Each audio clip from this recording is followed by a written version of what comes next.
Kita semua pernah menggerutu karena banyaknya masalah, kesulitan, serta ketidakadilan yang mungkin kita alami. Namun saya ingin mengatakan kepada saudara bahwa saudara belum melihat apa-apa dari penderitaan yang mungkin kita alami. Mari kita lihat apa yang dijelaskan oleh Paulus mengenai penderitaan yang ia alami. Mulai dari ayat yang ketiga, kita melihat dan membaca di sana. Dalam hal apapun, kami tidak memberi sebab orang tersandung, supaya pelayanan kami jangan sampai dicela. Sebaliknya, dalam segala hal kami menunjukkan bahwa kami adalah pelayan Allah, yaitu dalam menahan dengan penuh kesabaran dalam penderitaan, kesesakan, dan kesukaran, dalam menanggung dera, dalam penjara dan kerusuhan, dalam berjerih payah, dalam berjaga-jaga dan berpuasa, dalam kemurnian hati, pengetahuan, kesabaran, dan kemurahan hati, dalam Roh Kudus dan kasih yang tidak munafik, dalam pemberitaan kebenaran dan kekuasaan Allah, dengan menggunakan senjata-senjata keadilan untuk menyerang ataupun untuk membela ketika dihormati dan ketika dihina, ketika diumpat atau ketika dipuji, ketika dianggap sebagai penipu namun dipercayai, sebagai orang yang tidak terkenal namun terkenal, sebagai orang yang nyaris mati namun sungguh kami hidup, sebagai orang yang dihajar namun tidak mati, sebagai orang berduka cita namun senantiasa bersuka cita, sebagai orang miskin namun memperkaya banyak orang, sebagai orang tak bermilik sekalipun kami memiliki segala sesuatu. Saudara, mari kita memperhatikan bagaimana Paulus, rasul yang terkenal bagi bangsa bukan Yahudi, memberitakan dan mengumandangkan Injil, memberitahu kepada kita betapa banyaknya kesusahan yang ia alami. Kita bisa katakan bahwa Paulus sampai kepada limitnya, menderita di penjara, didera dan dicambuk, beberapa hari tidak tidur, dan bahkan mengalami kematian itu sendiri. Namun dalam sudut pandang yang sama, kita bisa melihat juga di pasal 4 dan 5. Paulus juga bersuka cita di tengah banyaknya penderitaan dan kesulitan. Saudara, banyak sekali orang memiliki semuanya. Semua ada. Dan pada saat yang bersamaan, mereka justru tidak bahagia dengan apa yang mereka miliki.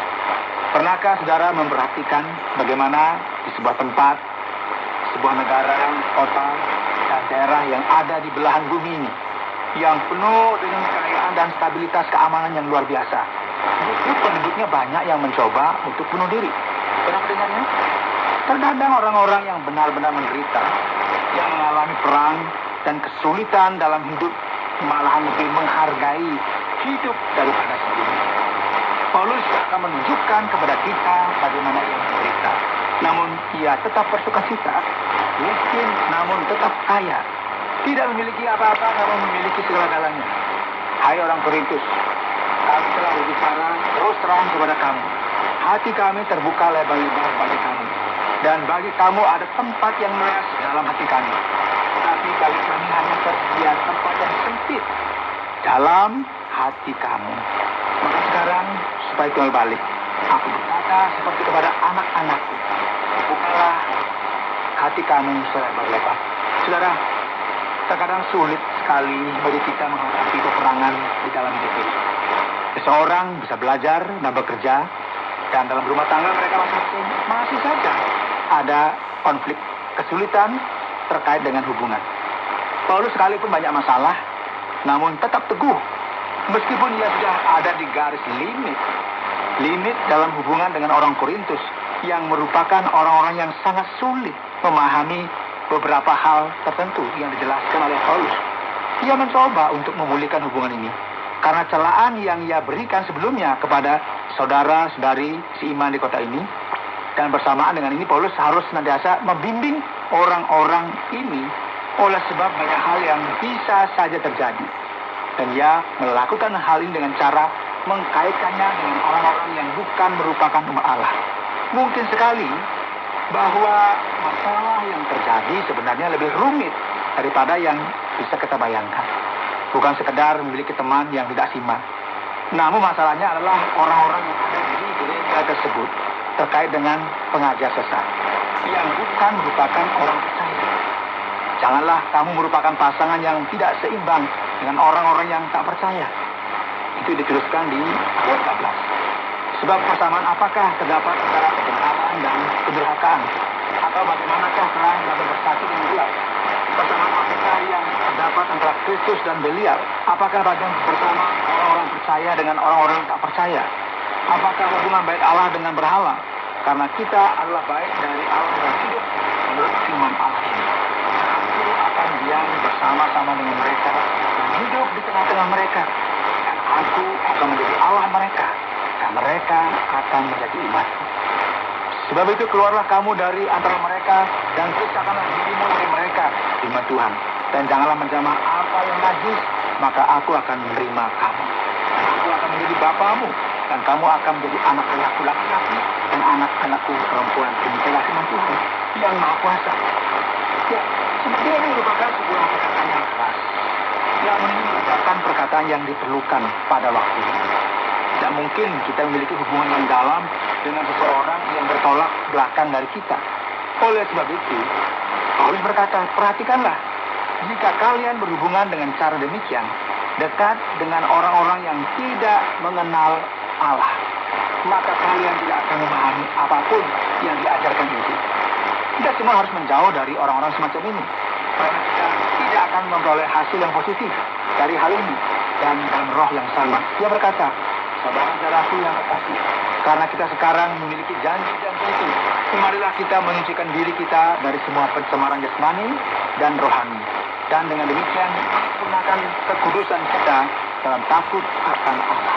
Nah, Paulus melanjutkan lagi perkataannya, saya menyebutkan banyaknya peperangan dan kesulitan yang merupakan realita dari kehidupan orang Kristen yang sejati, yang sering sekali sudah sampai di garis ini.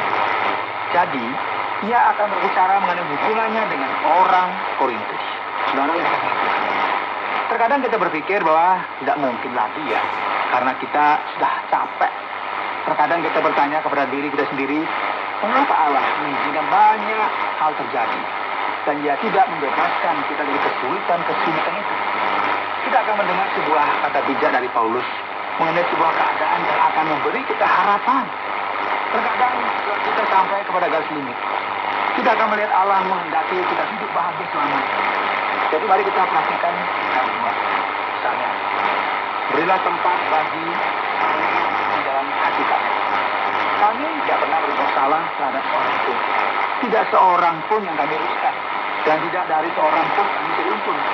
Aku berkata demikian, bukan untuk menjatuhkan hukuman atas kami.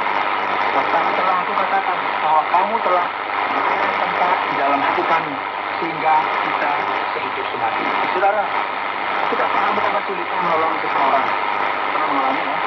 Terkadang kita mencoba untuk menasihati mereka, dan mereka malah menyalahartikan nasihat kita. Dan berpikir bahwa kita hanya perlu mengurus urusan kita sendiri, tak usah mengurus orang lain. Dan menganggap kadang-kadang kita nggak ada. Seberapa banyak orang yang justru menjadi terluka karena mereka mencoba menolong orang lain. Paulus sangat objektif, langsung dan jujur. Dan yang mencela orang Korintus yang berbuat salah, namun mereka justru marah mengenai hal ini. Kita beri nasihat, tapi bagus. Dan sekarang Paulus mencoba untuk memperbaiki keadaan. Tapi dengan bertindak hati-hati, penuh dengan akal sehat, dia berkata, perhatikanlah, aku tidak menyakiti siapa-siapa di dalam kamu. Aku hanya ingin berkata bahwa kalian semua ada di hatiku. Dan kami ini sedikit semati denganmu. Dan kemudian kita lagi perhatikanlah, aku telah menerima sebuah pesan yang sangat indah.